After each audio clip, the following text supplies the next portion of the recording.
Welcome back to Double Down University. I'm back at you guys with another college basketball Prizepicks video for the Sweet 16 tonight. So we have a couple games going off today. First game we have is Michigan State versus Kansas State. We have Tennessee versus FAU and Arkansas versus Connecticut. And the two games that I'm targeting today is the UConn versus Arkansas matchup and the Tennessee versus FAU matchup. And I'm torn between Andre Jackson, like his single stat props and his combined stat props as they added those to the board. So I kind of want to go towards his rebounds and assists, and then as well you can kind of hedge it by just taking his assists in one card, and you could take his rebounds in another card and kind of combine it. And then if he hits his combined points and not points but rebounds and assists, then you'll be able to double hit or be able to hedge and hit on both of those. But I just really feel strongly about his rebounds and assists. I kind of want to take his points out of it, but you can also go PRA as well with him because Arkansas is one of the worst teams in the country at fouling. So they foul at a really, really high rate, as you can see. Let's pull it up. So right here, they are 310th in the country in free throw attempt rate. So in UConn, they are 90th in hunting free throws, so trying to get fouled. So this is a really, really good matchup for them as well. But the reason why I'm going towards his rebounds and assists, because we want to always stick to what players do well, even if, they fall short. But it's just we're going to go with the numbers on how they've been doing the whole season. So, but based on that, Arkansas, for two reasons why I picked his rebounds and assists, is because first off, Arkansas, they are one of the worst three-point shooting teams in the country, as they are 268th in the country in three-point percentage. And then they're also a really, really poor free throw shooting team. As you can see, they are around 69%, so 255th in the country. So that's also a boost to rebounds because of missed three-pointers as well as missed free throws, as he's probably on the other box, but from Sonogo to be able to grab boards. So I really like him in that spot. And then he's just been getting assists recently, but I'm just getting the ball to Sonogo. Hawkins, in the second half when he decides to show up, he can get assists from giving Hawkins the ball off a dribble handoff and things of that nature. But as you can see here, for the season, he has hit this at a 44% hit rate of over 6.5 rebounds. But as I stated, he will have more opportunities to do so tonight against this matchup in Arkansas. And then he's grabbed 5 boards in the last two matchups. But those are different teams and different matchups. So, a lot of it kind of stems from just the basic matchup. But against Providence, Villanova, or slow-paced teams, he's able to get boards. Seton Hall, he's went over too as well.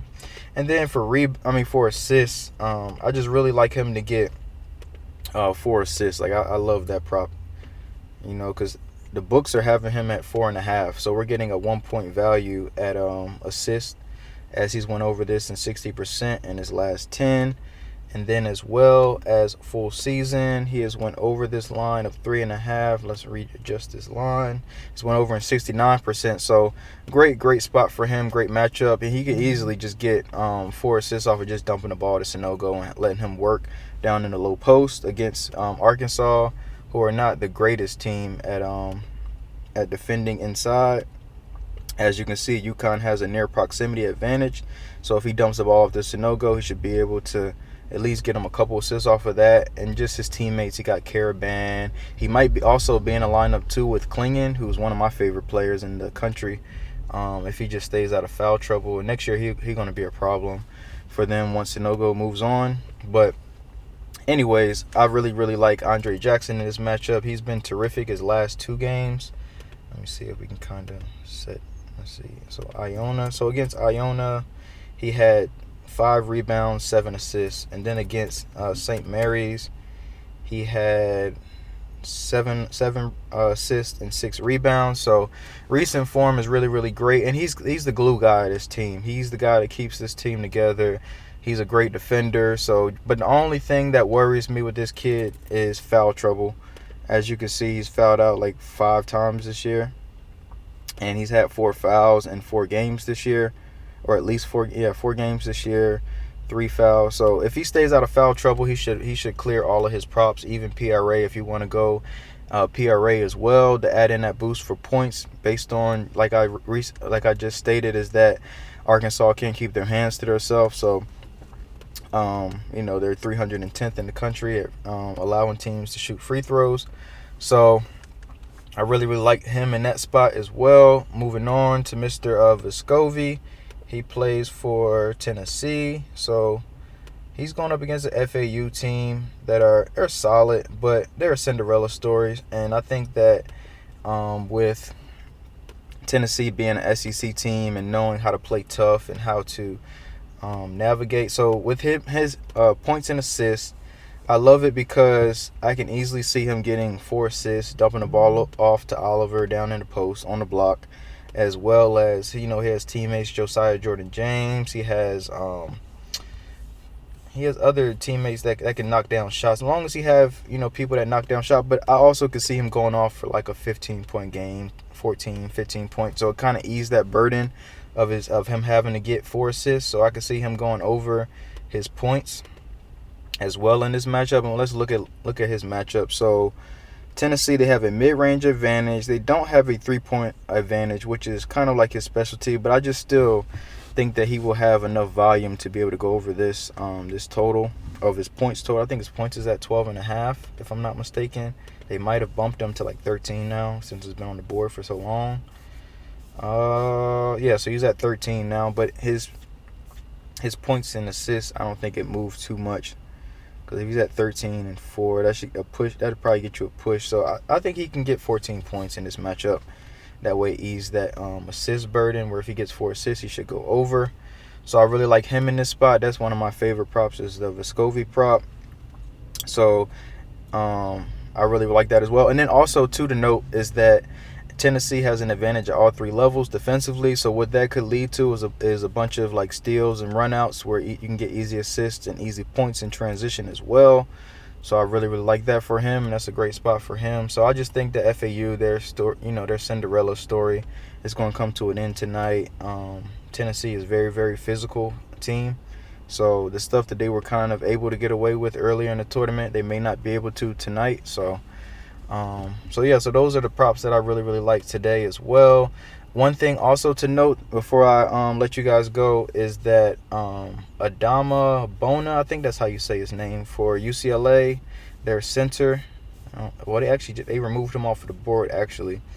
But being as though he may not play, just keep an eye out on that. If he doesn't play, I really love Drew Timme to go crazy against them, like in the interior, because they don't have anybody that can match up with him, his size, and just his experience on the inside, being as though he played college for so long. And he's a big player that's based off of, his game is based off of angles, getting close to the rim, just being able to get to certain angles and be able to score over top of people. So his points and rebounds could be in play as well as his just straight up points or PRA. I love his fantasy score as well, because last game he's been going off for just crazy amount of blocks and and steals and things of that nature. So be on the lookout for that as well. One other thing is that a lot of times in these tournaments, I'm kind of starting to be more of a second half player as opposed to full game, just based on just foul trouble. And they also have a lot of different referee crews that haven't really refereed together, so they don't know how each other's calling the game, and some referees may swallow the whistle and not call certain things, and then some referees will call certain things. So I kind of like playing the second half because you can watch how the game plays out, and then you can go in. So, but one thing that I've also noticed too in this tournament is Jordan Hawkins. He has been a terrible first half player, but in the second half he tends to turn it on. So just be on the lookout for his points or PRA in the second half, depending on if you're watching how the game is being called, and if they're not really calling too much fouls and stuff of that nature, or if they are calling a lot of fouls, I would lean towards his points or PRA, because he tends to turn it into another gear in the second half as opposed to the first half.